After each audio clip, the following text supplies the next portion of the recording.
like our earth. How did the baseball get in the woods? The answer, it just happened. It's senseless. How did this planet get here? The answer, it just happened. It's senseless. It's one of the reasons, sorry, I'm not an atheist. You and I have both been told that given enough time,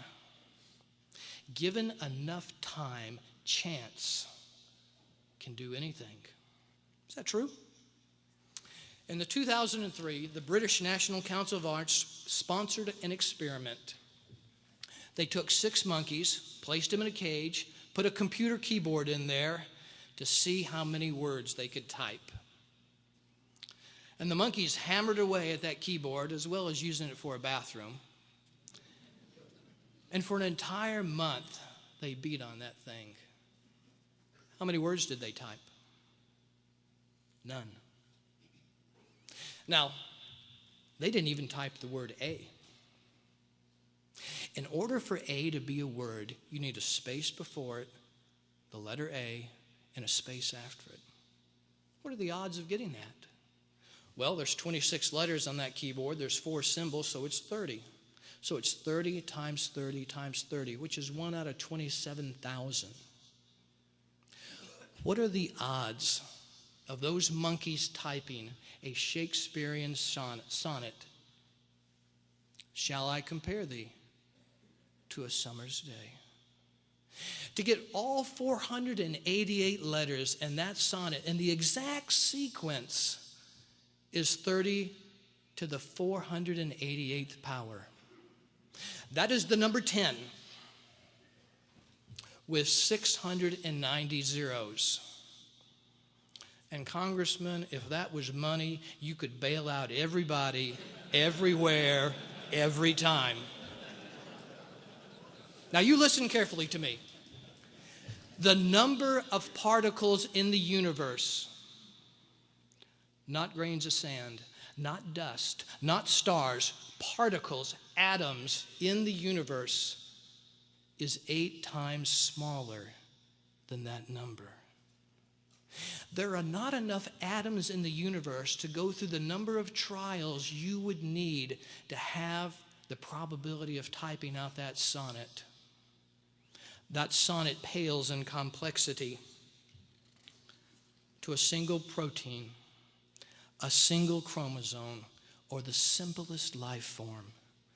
If 6 monkeys can't type the word A, then chance cannot produce life. And it's one of the reasons I'm not an atheist. Years ago, I was on call for the trauma service. An elderly farmer was bush hogging, and he flipped his tractor. Now, you cannot imagine what a bush hog can do to a man's leg. It had to come off. I had 2 nurses listening on the phone, and I called his wife. I said, Mrs. Thompson, I've got to cut your husband's leg off. She was an elderly lady. She could barely hear, and she goes, what? I said, I need to cut your husband's leg off. She goes, you want to cut his head off? Well, okay, if you think it'll help him. I was like, for the love of Pete, if I can cut off his head, a leg's no big deal. Now, I changed his body. I could have removed all his extremities. We could have transplanted his heart, his lungs, his liver, his kidneys. He'd still be Mr. Thompson, who likes big red and Carhartt overalls. You could go through every neuron in his brain, and you're never going to come up with an area that makes it Mr. Thompson. That is because there's more to you than a brain and a body. You have a conscience. You have free choice. You are aware of your existence.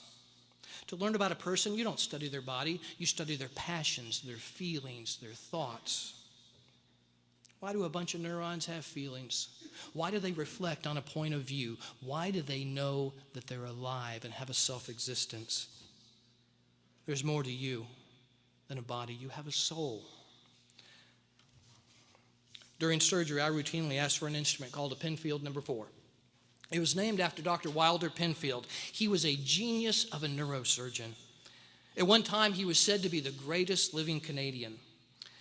And Dr. Penfield studied the brains of epileptic patients. The brain has no pain sensation. And while his patients were awake, he would stimulate their cerebral cortex. And these patients, they'd move their arms, they'd move their legs, they would swallow, they would talk.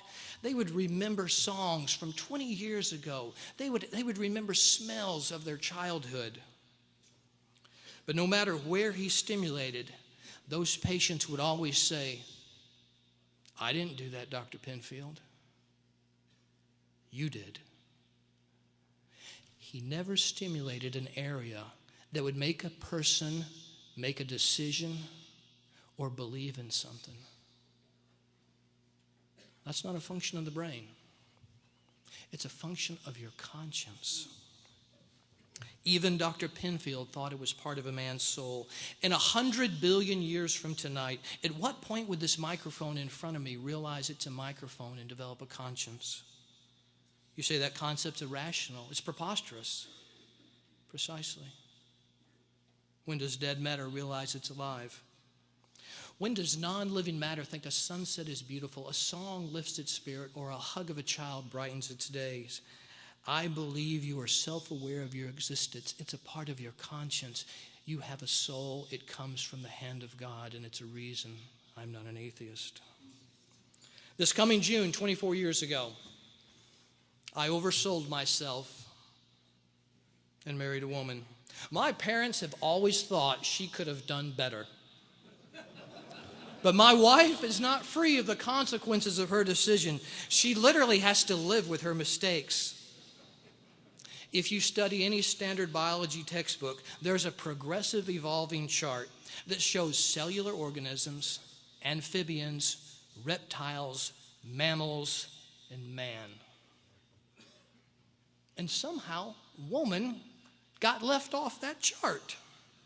Now, if your progressive mechanism of change is random genetic mutations, you do realize you have to mutate male parts the same time you mutate female parts.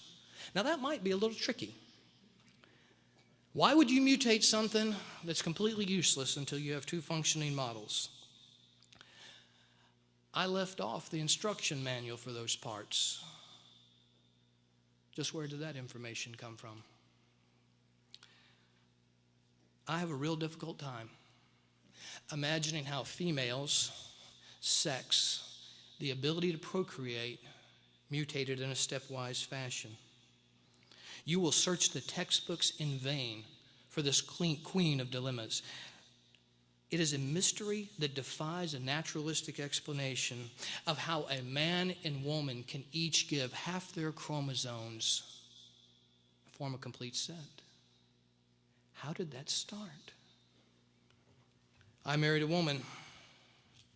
My kids look like me, and it's one of the reasons I'm not an atheist. I've read William Shakespeare's play Hamlet. In Hamlet, Queen Gertrude, she's watching a play where a faithful widow refuses to remarry too soon after her husband's death. However, Gertrude, she's done just that, and she's very uncomfortable with the scene. So she turns to Hamlet and she says, "Methinks she doth protest too much." That English phrase carries the connotation that one's ardent denial is a cover for an embarrassing truth. If I were to ask you, would you like a cigarette? Why say, "Get that cancer-causing coffin nail out of my face," when a simple no thank you will do? God has his share of critics, but why the militant atheism? Why the vitriolic words? Isn't it odd that you would fight something you don't even believe exists? If you told me you were a follower of Zeus, I would not write a book about it. If Santa was your guiding life's force, I would not establish a website to challenge you. There'd be no debate. I'd smile at your irrational thinking, and I would move on. But the militant atheists want to put God in a casket and stand on his grave. It seems like a lot of effort for something you don't believe in. Methinks you doth protest too much. The militant atheists think people of faith are not only delusional, but dangerous. Let me tell you about danger.